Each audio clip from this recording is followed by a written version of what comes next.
futebol raiz é aqui nos Antenados da Jogada. Torcemos sem parar.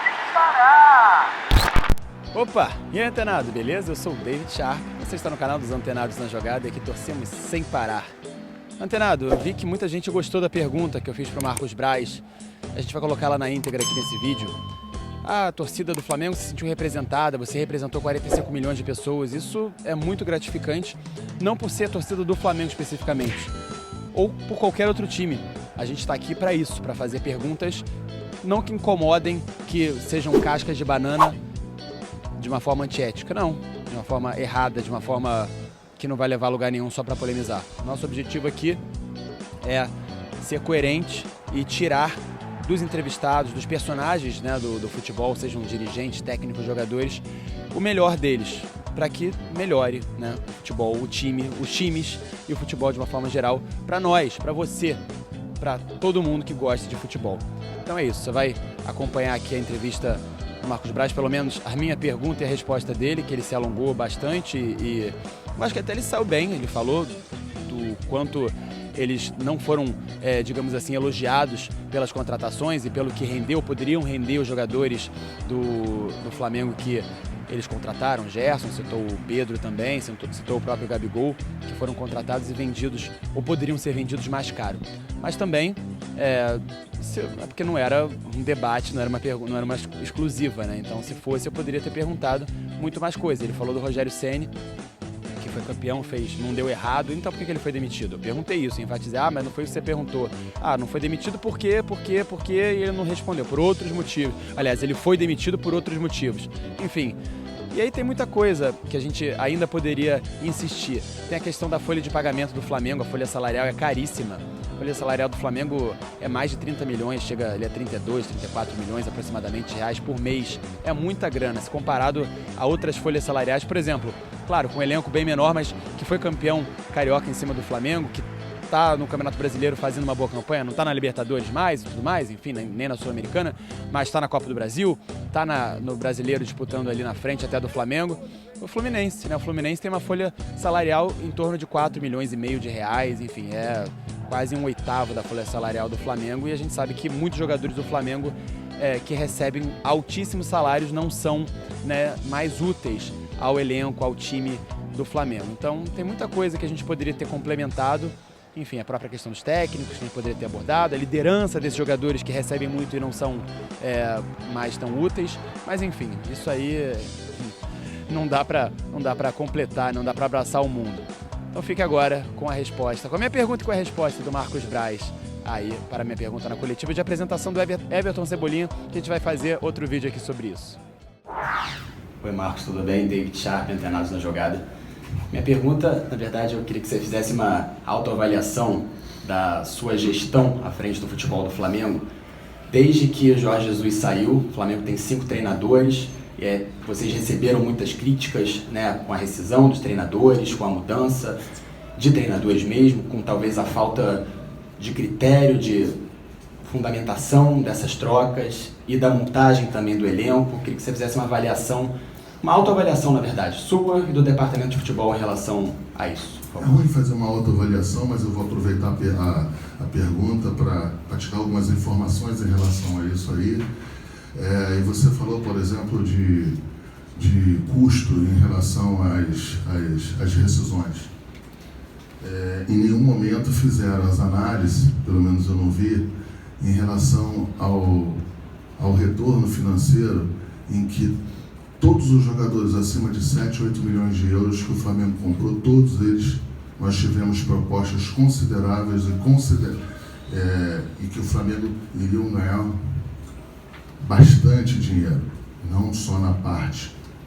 Não iria ter o ganho só esportivo, que é o que aqui mais se aprecia, você ser campeão, você tá lá e usar esses jogadores no bom sentido para que você tenha os títulos, né? A gente tem aí, eu vou falar rápido aqui, a gente tem aí o nosso querido Gerson, que foi comprado por 12, 13, foi vendido pelo que foi.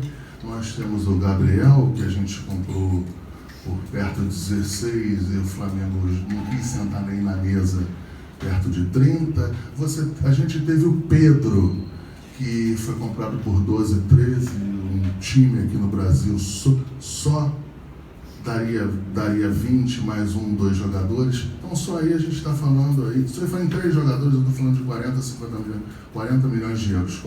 4 vezes só aí são 250 milhões de reais. Então, quer dizer, nos acertos, eu não vi, não estou falando de você, eu só estou aproveitando o momento. Claro. Nos acertos eu não vi tanto apetite para falar da performance do departamento. Em função dos técnicos, a gente estava no meio de uma pandemia, tivemos que fazer outros tipos de escolhas de técnico.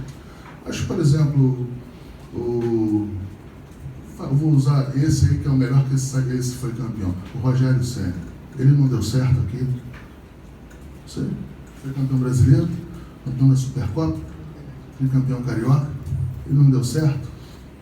Então, assim... Mas por que ele saiu? Saiu por saiu porque teve que sair, ou que a gente entendeu que tinha que sair, posterior a isso tudo aí. Não é a pergunta que você fez, a pergunta que você se deu, teoricamente que ele deu errado. Não foi isso que você perguntou. Aí agora você está mudando a pergunta depois que eu respondi se ele deu certo ou não, depois de ser campeão brasileiro. Campeão. Parece até que a gente é campeão brasileiro toda hora, né, nos últimos 30 anos. Não é assim, entendeu? Então, vamos lá.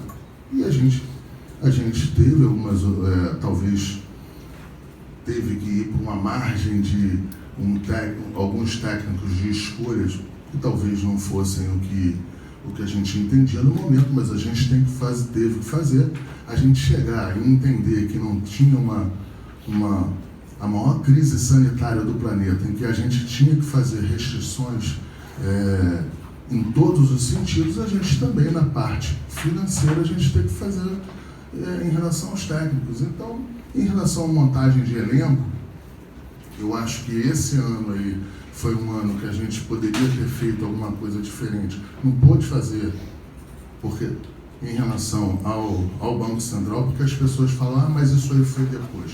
Foi depois, mas a gente tinha toda uma estratégia montada que não pôde, naquele momento, de se efetuar. Isso acontece.